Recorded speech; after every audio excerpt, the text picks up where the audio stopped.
friends, welcome back to my channel. I'm Suitcase and I make videos about creating a life I love to live. One way I do that is by traveling, and I am preparing to head out for a very special trip to Japan. My husband and I are headed off to Japan for 2 weeks. We'll be exploring Tokyo, Kyoto, Osaka, and I am so excited to have this adventure and share this adventure with you. But of course, before I can even head over there, I have got to pack and figure out this packing situation. So in today's video, I am showing how I am packing for my trip. One thing to know about this trip is I am traveling carry-on only, at least on the way there. I'll be using a hard-shell Samsonite suitcase as my carry-on and my beige expandable backpack as my personal item. If you've seen me pack for my trip to Copenhagen, Denmark, then you've seen me use this exact luggage, and I am choosing this combo again because it fits the dimensions of what is allowed for a carry-on and a personal item for Japan Airlines, which is the airline I'm taking to and from Japan. And just bear with me, y'all, I just got Invisalign a few weeks ago, so I'm talking a little different. It is what it is. Anyway, just so you know, it is springtime right now. My vacation is during the spring, and from my research, Japan is very hot and humid this time of year, and Japan also has a more conservative dress style than where I'm from in the States. So you'll see a lot of linen options in this video and also options to cover my arms and legs. Also, about halfway through my stay, I do have access to do my laundry, so just keep that in mind. I am trying to pack really light here, at least by my standards, so I plan to rewear things a lot, and also at some point I will be able to do laundry, so keep that in mind. Okay, so let's get started. Let's start with the clothes. For outfits, I'm packing 1 pair of black linen pants, 1 pair of cream linen pants, 1 skirt, 1 pair of linen shorts, 1 dress, 1 short sleeve graphic t-shirt, 1 tank top, 1 white button-down shirt, 1 striped button-down shirt, 1 rain jacket, and I'll also have this sweatshirt to wear on the plane. In total, that's 4 bottoms, 4 tops, 1 dress, and 2 pieces that I'm considering outerwear. For pajamas, I'm packing 1 pair of green pajama shorts, 1 purple pair of these pajama shorts, 1 pair of biker shorts, 3 crop tops, a black one, gray one, and pink one, and a gray cami. In total, that's 3 pajama bottoms and 4 options for pajama tops. I'm choosing these because they're lightweight. They don't take up a lot of space. I can always choose to wear the biker shorts as another shorts option when I'm out exploring, and I can wear the cami or any of these crop tops as an undershirt for my button-up shirts. This packing cube here is for all my socks and undies. This is a 2-week trip, so I'm taking plenty of this kind of stuff. Socks, plenty of underwear, my bras, that'll all go in here. For now, I'll mainly focus on showing the socks. And I'm taking some pasties, which I feel like are a good option to have on hand. I almost forgot my plastic baggie. I always keep at least one of these in my luggage for the dirty items. Now I'm going to set aside my airport outfit, which will be the pair of black linen pants, the short sleeve t-shirt, the sweatshirt, some compression socks, and these Asics Gel Nimbus shoes I recently got for this trip. These will be the only pair of shoes I'm taking. But don't worry, I will probably buy another pair when I'm there. I'm also going to set aside a change of clothes for my backpack, and that will be the cream colored linen pants, the tank top, the rain jacket, just in case I need to access it quickly when I land, and a pair of socks. Now let's put the rest of these items into a packing cube for my suitcase. I'm using the KonMari folding method as inspiration for how I'm packing. This is where you try to fold things as compact as possible. A benefit to making your items as flat as possible is you can place them next to each other, rather than stacking them on top of each other, to get a good view of them when you open your suitcase or your drawer or whatever. This is my favorite approach because it's the kind of configuration I like for being able to see pretty much all of my clothing options.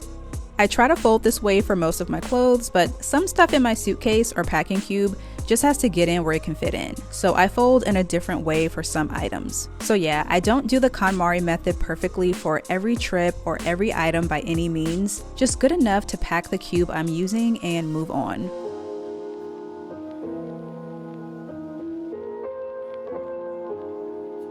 The goal for this trip is to pack to where I'm leaving 1/2 of my carry-on suitcase completely empty on the way to Japan. So at the bottom, I'm going to pack some empty packing cubes in case I need them for the things I bring on the way back. On top of those, I'll pack the packing cube I just packed. And yes, that's one full packing cube going inside this suitcase. For my toiletries bag, I'm packing non-liquid hygiene, hair, and beauty items. The liquids will go in my quart-sized TSA baggie, which I'll show later. In this top part, I pack wipes and these thingies that expand and become small towels when you get them wet. They're pretty cool. In this next compartment, I pack makeup removing wipes, moleskin sheets in case my shoes or clothes cause any irritation, denture cleaning tablets. Y'all, I have Invisalign now, so I have to use these to keep my trays fresh. My exfoliating glove for bathing, a sunscreen stick, deodorant, my bar soap, and a razor.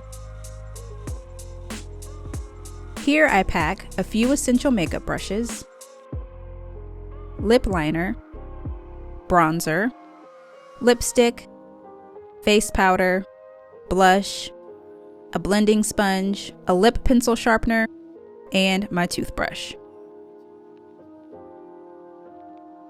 And in this last one, I pack a shower cap and a baggie with cotton rounds and Q-tips.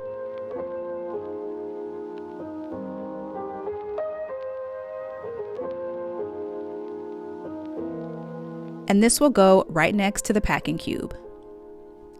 You'll see I have a bit of free space here. In this free space, I'll pack a doorstop alarm to use in our hotels.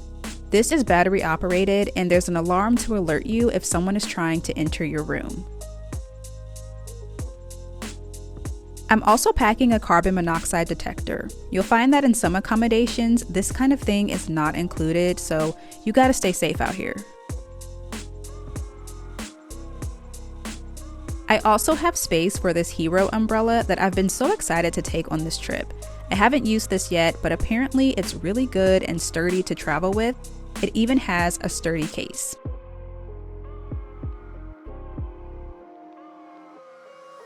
And that's it. Look, one free half of my suitcase. Now let's pack my backpack.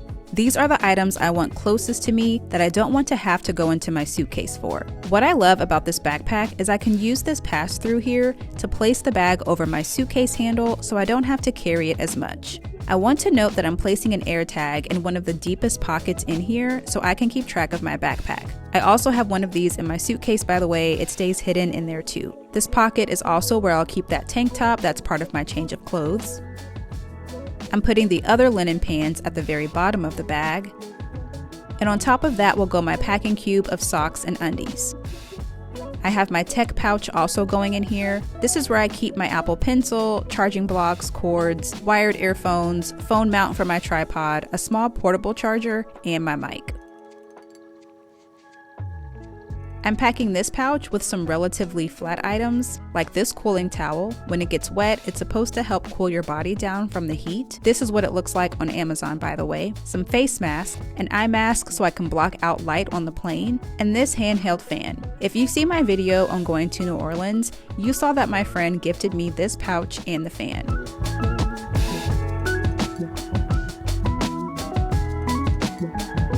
It's hard to see, but there are two pockets in this backpack, and I'm placing this in the furthest one back. I also have my Uniqlo round bag, where I'm keeping this pouch for my oral hygiene on the go. I've got Colgate Wisp, Listerine Fresh Burst, and some floss. A coin purse with my wallet inside, some soap sheets, they are thin sheets of soap that lather up when wet, and my handheld tripod. Japan is a very cash-friendly country, so some sort of coin bag is a must.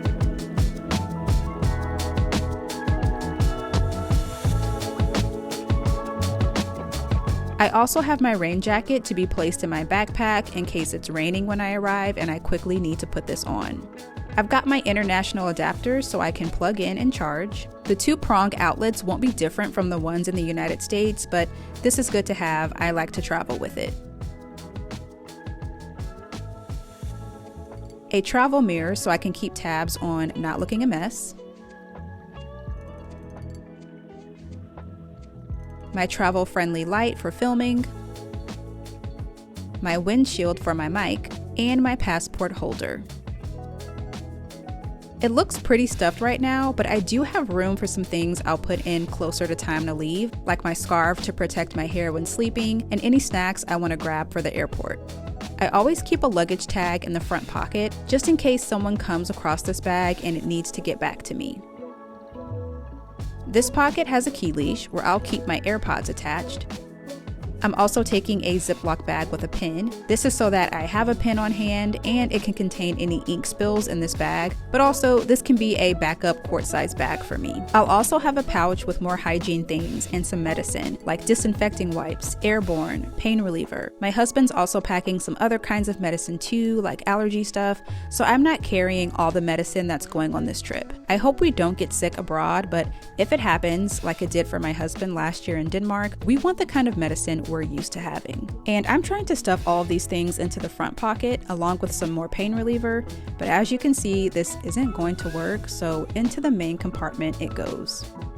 Now when it comes to a TSA Toiletries bag, I pack this up as much as I can because I can, and I have quite a few needs. I'm packing a pouch with face wash, travel size perfume, cream contour, mascara, concealer, eye drops. Y'all know I had LASIK and eye drops are a must for me. More concealer, a brow pen, face moisturizer, mouthwash, hand sanitizer, brow gel, toothpaste, lip balm, skin tint, lip gloss, and lotion. And y'all, I know this lotion is barely anything. Trust me, I will buy more when I get there. I always place the TSA bag on top of everything else so that it's super easy to grab when going through security. For outside the bag, I have my Owala water bottle, which I love for a trip like this because the mouthpiece is completely covered. In here, I've got packs of liquid IV. I'll drink one the day before my trip and one after I land to help me adjust. I also have an extra one just because. In the very back pocket, which is a padded pocket for electronics, is where I'm placing my iPad.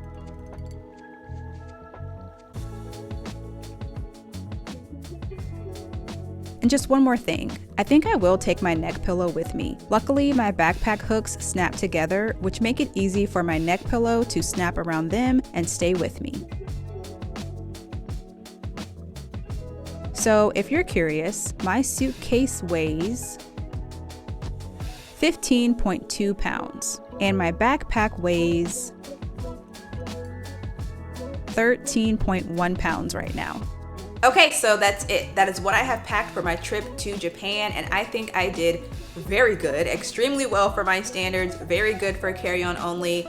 I think I did a good job. And the reason why I am aiming for a half-empty suitcase is because, number one, I anticipate doing a lot of shopping. I am not the biggest shopper when I go traveling. Even when I'm at home, I don't like to accumulate too much stuff.